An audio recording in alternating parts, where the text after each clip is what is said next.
Fala galera, beleza? Bom, seja bem-vindo a mais uma aula de calorimetria, nossa segunda aula sobre quantidade de calor sensível.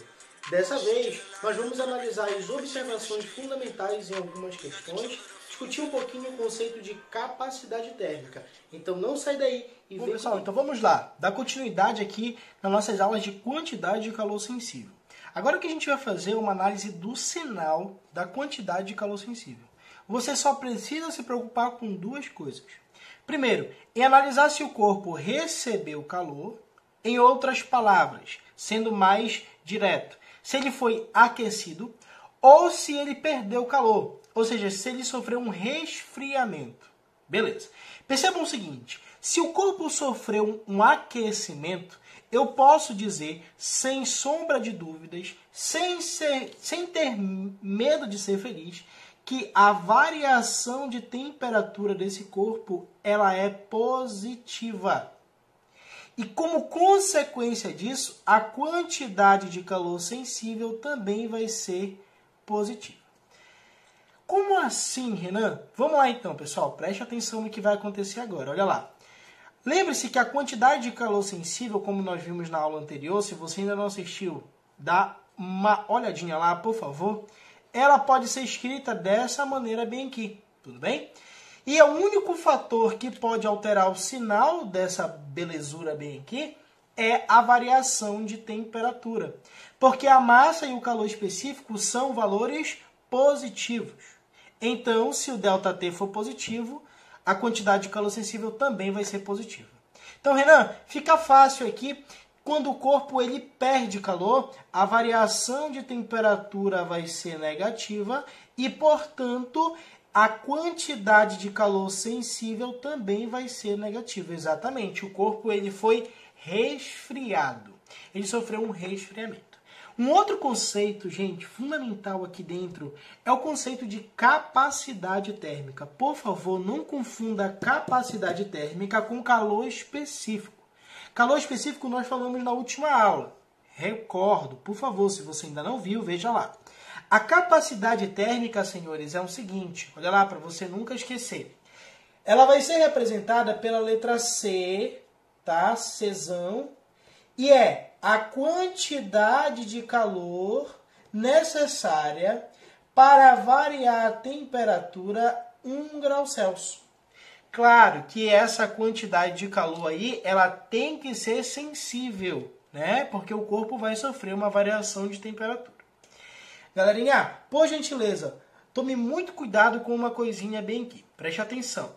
Quando a gente fala no Sistema Internacional de Medidas, a quantidade de calor é medida em Joule e a variação de temperatura em Kelvin. Isso no Sistema Internacional. Claro que pode aparecer para você o sistema usual de medidas. Renan, no sistema usual, como é que ficaria a unidade? Ficaria assim, ó, caloria dividido por grau Celsius. Essa que é a análise que você não pode esquecer.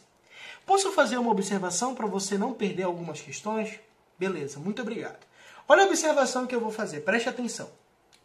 Acabamos de aprender que a capacidade térmica é igual à quantidade de calor sensível dividido pela variação de temperatura. Mas nós sabemos que a quantidade de calor sensível é mc∆T. Opa, bora substituir isso aqui dentro, como é que vai ficar? Bora ver? Olha só, olha só, olha só, olha só, rapidinho. No lugar da quantidade de calor sensível, eu vou substituir massa, calor específico e variação de temperatura, dividido pela própria variação de temperatura. Opa! O que a gente pode fazer com a variação de temperatura? Corta aqui embaixo e aqui em cima. O que sobra pra gente então, galera? Olha só, não esqueça, tá? Uma outra forma de você calcular a capacidade térmica é assim, ó. É assim, ó. Capacidade térmica é a massa da substância vezes o seu calor específico. Galerinha, promete para mim que você não vai esquecer isso aqui, por favor? Beleza, então, vou confiar em você. De novo, você pode calcular a capacidade térmica assim, ou você pode calcular a capacidade térmica assim. Não esqueça. Eu queria analisar contigo um gráfico E eu queria deixar bem claro que esse gráfico ele é válido para variações de temperaturas bem pequenas, da quantidade de calor em função da temperatura. Olha o que vai acontecer. Percebam o seguinte, quando você tem esse comportamento linear, você pode fechar bem aqui, ó, um determinado triângulo, né? Você conhece muito bem. E aí, galera, quando você fecha um triângulo, aparece para você aqui um ângulo que eu posso chamar de ângulo θ. Vamos lá, então. Se a gente calcular a tangente desse ângulo, o que vai nos fornecer matematicamente falando? Vamos lá, galera. A tangente é o cateto oposto, que é a quantidade de calor, né? Essa parte aqui, quantidade de calor, dividido pelo cateto adjacente. O cateto adjacente, galera, não é nada mais, nada menos que a variação de temperatura. Então, dividido aqui, ó, gente, pela variação de temperatura. Pasmem, galera. Quantidade de calor dividido pela variação de temperatura é a própria capacidade térmica. Então, senhores, podemos dizer, sem sombra de dúvidas, quando a gente tiver um gráfico desse aqui, a tangente do ângulo vai ser numericamente igual à capacidade térmica. Por favor, leve essa informação contigo, tá? Não esquece. Agora eu quero fazer com você mais duas observações. Então, pessoal, as duas observações, tá? As outras duas observações que a gente tem que fazer com relação a esse tópico é o seguinte. Às vezes, galera, você tem situações onde a quantidade de calor fornecida para um corpo é constante. E ele gosta de fazer um comparativo entre a capacidade térmica de um corpo e a de um outro corpo.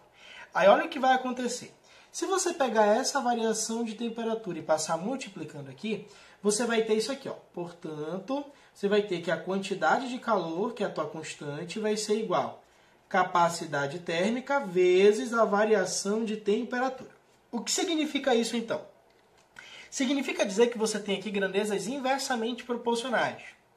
Em outras palavras, aquele corpo que possui maior capacidade térmica vai sofrer menor variação de temperatura.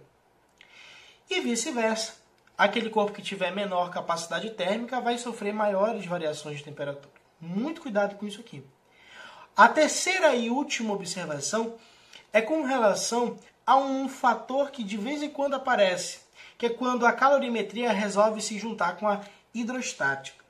Em outras palavras, lembre lá, na hidrostática a gente sabe que a densidade de um corpo é a massa dividida pelo volume.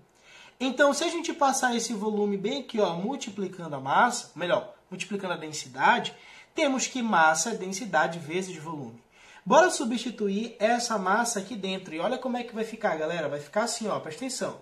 Quantidade de calor sensível igual. No lugar da massa, você coloca a densidade vezes volume. Não esqueça do calor específico e da variação de temperatura. O que eu quero te mostrar com isso? Que quando aparecer densidade e volume em algumas questões, não é para você se assustar, tá? Você vai ter uma nova análise a ser feita, que é dessa maneira que a gente está fazendo bem aqui, beleza? Confere aí o exercício de fixação, rapidinho. Lendo a questão, pessoal, diz assim, ó. Uma garrafa térmica contém água a 60 graus Celsius. O conjunto garrafa térmica mais água possui capacidade térmica igual a 80 calorias por grau Celsius. O sistema é colocado sobre uma mesa e após algum tempo a sua temperatura diminui para 55 graus Celsius. Qual foi a perda de energia térmica para o ambiente nesse intervalo de tempo? Bom, pessoal, nesse exemplo aí, nós vamos analisar o seguinte, preste atenção. Ele te fornece a capacidade térmica, te pede a quantidade de calor, né, perdida aí, e ele te dá também os dados para encontrar a variação de temperatura. Vamos lá então, preste atenção rapidinho, ó. A capacidade térmica vale 80, então vou substituir aqui. A quantidade de calor eu vou encontrar, dividido pela variação de temperatura. Percebam o seguinte, que vai ser o valor final, que é 55, menos o valor inicial, que vale 60, galera. Então, olha o que a gente vai ter aí, ó, que a quantidade de calor vai ser igual a 80 vezes 55 menos 60 te dá menos 5, tudo bem? Aí você vai passar multiplicando bem ali. Isso vai te dar um valor de menos 400 calorias. Lembra que a gente acabou de conversar? Que quando o sinal é negativo, você tem a ideia de que o corpo perdeu energia, né? Então, essa que é a ideia. Qual a alternativa correta, galera? Exatamente, letra C, beleza? Bom, pessoal, se você chegou até aqui nesse vídeo, não esquece de curtir, de comentar, de compartilhar com seus amigos, que assim também você vai ajudar várias pessoas. Muito obrigado e até a próxima.